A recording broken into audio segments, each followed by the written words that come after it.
시편 43편 시편 43편입니다.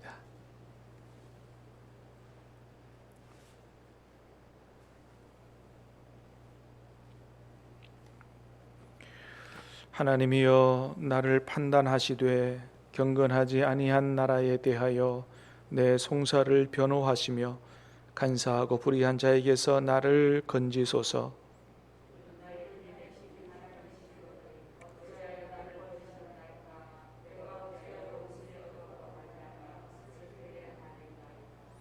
주의 빛과 주의 진리를 보내시어 나를 인도하시고 주의 거룩한 산과 주께서 계시는 곳에 이르게 하소서.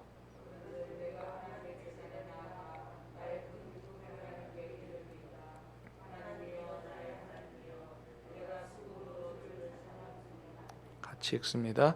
내 영혼아, 내가 어찌하여 낙심하며 어찌하여 내 속에서 불안해하는가. 너는 하나님께 소망을 두라. 그가 나타나 도우심으로 말미암아 내 하나님을 여전히 찬송하리로다. 아멘. 시편 43편은 바로 앞에 우리 어제 봤던 시편 42편과 한 편의 시였지만은 이렇게 둘로 나뉘어진 시다, 이렇게 사람들은 보고 있습니다. 왜 그러냐 하면 우리가 금방도 읽었던 것처럼 시편 42편과 똑같은 구절이 시편 43편에도 있죠. 시편 43편의 맨 끝에 5절, 내 영혼아, 내가 어찌하여 낙심하며 어찌하여 내 속에서 불안해하는가. 너는 하나님께 소망을 두라. 그가 나타나 도우심으로 말미암아 내가 내 하나님을 여전히 찬송하리로다. 자, 이 구절이 바로 앞에 시편 42편에 나오는 구절과 똑같다는 거죠. 그런 구절이 5절에도 나오고 11절에도 나오죠. 그래서 시편 43편에는 표제어가 없어요, 그죠? 시편 42편에도 다 있고 모든 시편에 표제어가 있습니다. 근데 시편 43편에 표제어가 없죠. 자, 이런 것들로 봐서 시편 42편, 43편은 한 편의 시였는데 이렇게 나뉘어진 것이죠. 무슨 이유 때문에 나눠진지는 잘 모르겠지만은 하여튼 그렇다. 그래서 원래는 한 편의 시다. 1절에서 5절까지 내 영혼아, 내가 어찌하여 낙심하며, 자, 이런 것을 중심으로 나뉘어진 거죠. 1절에서 5절까지가 1년, 그죠? 6절에서 11절까지가 2년, 그 다음에 43편, 이렇게 3년으로 이루어진 시다. 그래서 우리가 이제 시편을 읽을 때 42편, 43편을 한 편의 시로 생각하고 읽어도 무난하다라고 하는 거죠. 이 시편이 누가 기록했느냐, 또 언제 어떤 배경에서 기록되었느냐 알려진 바가 잘 없습니다. 그 시편 42편에 나와 있는 표제어 고라 자손의 마스길, 마스길 하면 교훈 이런 얘기인데 이게 이제 고라 자손의 교훈이다. 그래서 고라 자손이 지은 것 같지만 사실 표제어는 지은이를 가리키는 것만은 아니고요, 수집가를 가리킬 수도 있습니다. 그러니까 고라 자손이 이 시를 수집해서 모아 갖고 있는 그런 시다, 이렇게 학자들은 보기도 해요. 그래서 고라 자손이 꼭 지은이는 아니고, 근데 내용상으로 보면 다윗이 그 압살롬의 반역을 피해서 예루살렘에서 나와 있을 때 다시 예루살렘으로 돌아가기를 소망하면서 지은 시로 학자들은 그렇게 많이 보고 있는데, 내용을 가만히 보면 그게 맞아 보인다는 거죠. 오늘 내용을 보면 시인이 지금 예루살렘을 떠나 있고 하나님의 은혜 가운데 예루살렘 성전으로 다시 돌아가서 하나님께 경배하기를 원하는, 그리고 하나님을 수금을 가지고 찬양하고 싶습니다 하는 내용들을 보면 압살롬의 반역으로 인해서 예루살렘에서 쫓겨나 도망갔을 때 하나님께 이 상황을 아시오니 나를 구원해 달라고, 다시 예루살렘으로 돌아가게 해달라고 기도하는 그런 기도가 아닌가 그렇게 생각이 됩니다. 자, 먼저 1절을 우리 다시 한번 보겠습니다. 시작. 하나님이여 나를 판단하시되 경건하지 아니한 나라에 대하여 내 송사를 변호하시며 간사하고 불의한 자에게서 나를 건지소서. 아멘. 하나님이여 나를 판단하시되 나를 판단해 달라. 이 나를 판단해 달라는 것은 하나님이 재판장이심을 이제 인정하는 거죠. 하나님께서는 가장 공의로운 재판장이시죠. 인간 나라에서 재판을 할 때 간혹 재판을 무슨 정치적인 힘에 따라서 또는 여러 가지 여건에 따라서 재판을 잘못하는 경우가 있죠. 오판하는 경우. 자, 그러나 세상 인간 재판장은 그렇게 잘못해도 하나님만은 가장 정확하게 공의롭게 바르게 재판하시는 분이니 하나님께 자신의 문제를 내어놓고 기도하는 것입니다. 하나님, 나를 판단해 주십시오. 하나님께서는 나를 정확히 판단할 수 있습니다. 한마디로 말하면 나는 억울하다는 거죠. 내가 잘못한 게 없는데 지금 이런 억울한 일을 당하고 있다. 하나님, 나를 좀 판단해 달라고, 이 문제 좀 해결해 달라고 하나님 앞에 기도하고 있는 것이죠. 경건하지 아니한 나라에 대하여 내 송사를 변호하시며, 경건하지 아니한 나라, 이 나라라고 표현한 것으로 보면 지금 자신이 당하고 있는 괴로움이 어떤 한 사람에 의해서 당하고 있는 고난이 아니라는 것을 보게 되는 거죠. 여러 사람들, 불의한 세력으로부터, 그래서 그걸 이제 나라라고 표현을 한 것입니다. 그래서 다윗 압살롬과 함께한 여러 불의한 세력들에 의해서 지금 자신이 이렇게 여러 가지로 큰 어려움을 당하고 있다. 하나님, 지금 나의 이 억울함을 하나님께서 풀어달라고 공의로운 재판장이신 하나님 앞에 지금 간구하고 있는 것입니다.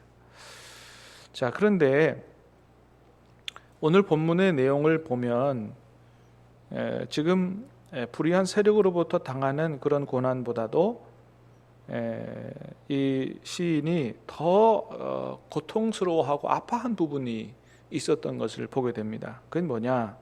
그건 바로 자신이 하나님께로부터 버림받았다는 느낌이에요. 자, 2절 말씀 시작. 주는 나의 힘이 되신 하나님이시거늘 어찌하여 나를 버리셨나이까? 내가 어찌하여 원수의 억압으로 말미암아 슬프게 다니나이까? 주는 나의 힘이 되신 하나님이시거늘 어찌하여 나를 버리셨나이까?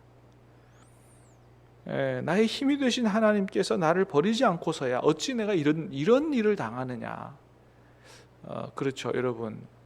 어찌 아버지가 자식의 반역을 통해서 이런 고난을 당할 수 있겠습니까? 이거 하나님께서 나를 버리지 않고서야 어떻게 이런 일이 일어날 수 있습니까?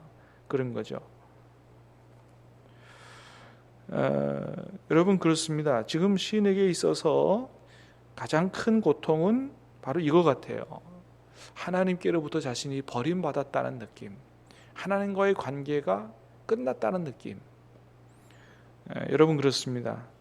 하나님의 사람에게 있어서 가장 큰 고통이 있다면 바로 그것이죠.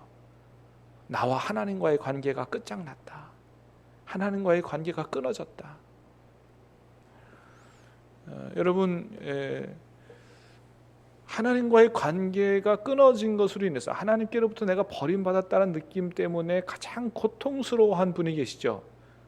바로 예수님이죠. 예수님이 십자가에 달리셔서 고통스럽게 부르짖으면서 절규하셨습니다. 엘리 엘리 라바 사박다니, 그죠? 나의 하나님 어찌하여 나를 버리셨나이까? 그래서 십자가상에서 7마디 남기셨는데 가장 크게 소리를 지르고 절규하신 부분이 바로 그 부분이다. 로마 군병에 의해서 손에 못이 박힐 때, 허리에 창에 찔릴 때보다도 더 절규하신 것은 바로 어찌하여 하나님이 나를 버리셨나이까. 그러니까 예수님에게 있어서 가장 큰 고통은 손에 못을 맞거나 허리에 창을 찔리거나가 아닙니다. 제자들에게 배신당할 때가 아니고 하나님으로부터 내가 버림받았다는 그 느낌이 들었을 때 가장 크게 고통스러워하셨다. 여러분, 그렇습니다. 진정 영적으로 건강한 그런 사람에게 있어서 가장 큰 고통은 하나님과의 관계가 이렇게 단절됐다라고 하는 그것이 가장 큰 고통일 것입니다. 여러분, 우리가 지금 어떤 환난과 고통 가운데 있습니까? 나에게 있어서 가장 큰 고통은 무엇입니까? 그것이 우리가 만일 하나님과의 관계가 친밀하지 못하다면 그것이 나에게 있어서는 가장 큰 고통입니다. 이렇게 고백할 수 있어야 된다는 거죠. 이게 바로 영적으로 건강한 사람의 모습이다라고 하는 것입니다. 시인은 그랬던 것 같아요. 그래서 오늘 본문에서 하나님 앞에 간절히 기도하는 게 뭡니까? 하나님께로 다시 돌아가서 하나님 앞에 예배드리고 찬송할 수 있게 해달라는 거잖아요. 단순히 원수의 이 문제가 해결되기를 기도하기보다 하나님과의 관계가 회복되기를 기도하고 있다. 자, 3절 4절 시작. 보내시어 나를 인도하시고 주의 거룩한 산과 주께서 계시는 곳에 이르게 하소서. 그런즉 내가 하나님의 제단에 나아가 나의 큰 기쁨에 하나님께 이르리이다. 하나님이여 나의 하나님이여 내가 수금으로 주를 찬양하리이다. 아멘. 하나님 빛과 주의 빛과 진리를 보내셔서 나를 인도하시고 주의 거룩한 산과 주께서 계시는 곳에 이르게 하소서. 그런즉 내가 하나님의 제단에 나아가 나의 큰 기쁨에 하나님께 이르리이다. 하나님이여 나의 하나님이여 내가 수금으로 주를 찬양하리이다. 한마디로 말하면 하나님과의 관계를 회복시켜 주셔서 하나님께 마음껏 찬양하고 예배를 드릴 수 있도록 그렇게 해달라고, 그렇게 간절히 기도하고 있는 것을 보게 됩니다. 그렇습니다. 하나님과의 관계만 회복이 된다면 다른 거 별로 문제되지 않는다는 거죠. 여러분, 그렇습니다. 하나님과의 관계만 회복되고 하나님과만 함께 있다면 다른 게 별로 문제되지 않습니다. 왜요? 하나님만 분명히 함께 계시다면 하나님께서는 모든 것이 합력하여 선을 이루도록 도와주시고 역사하실 것이기 때문입니다. 여러분, 그러므로 우리에게 있어서 가장 중요한 것은 내가 당하고 있는 육체적인 고통이나 물질적인 고통이나 다른 것이 아니고 하나님과의 관계인 줄로 믿습니다. 하나님과의 관계만 제대로 돼 있다면 하나님께서 우리를 가장 좋은 곳으로 인도하시고 또 모든 것이 변하여 합력하여 선을 이루도록 역사하여 주시고 우리의 모든 괴로움과 고통을 하나님께서 회복시켜 주실 줄로 믿습니다. 그러므로 가장 중요한 것은 하나님과의 관계의 회복이다. 여러분, 혹이라도 우리가 여러 가지 고통 가운데 있다면 가장 중요한 것은 하나님과의 관계 회복이다라는 사실을 다시 한번 기억하고, 오늘 본문의 시인이 목마른 사슴이 시냇물을 찾아 헤매이듯이 주님을 찾아 하나님을 찾아 간절히 기도하고 헤맸던 것처럼 하나님을 찾아서 간절히 기도하고 하나님과의 관계가 온전히 회복됨으로 말미암아 하나님 앞에 기쁨으로 찬양드리며 복되게 살아갈 수 있는 그런 저와 여러분 다 될 수 있게 되기를 주님의 이름으로 축복합니다. 기도하겠습니다. 은혜로우신 주님, 감사합니다. 오늘 이 아침에도 우리에게 생명의 말씀을 주시고 우리에게 있어서 가장 중요한 문제, 가장 시급한 문제는 하나님과의 관계 회복이다라고 하는 사실을 다시 한번 생각할 수 있도록 은혜를 주시오니 감사합니다.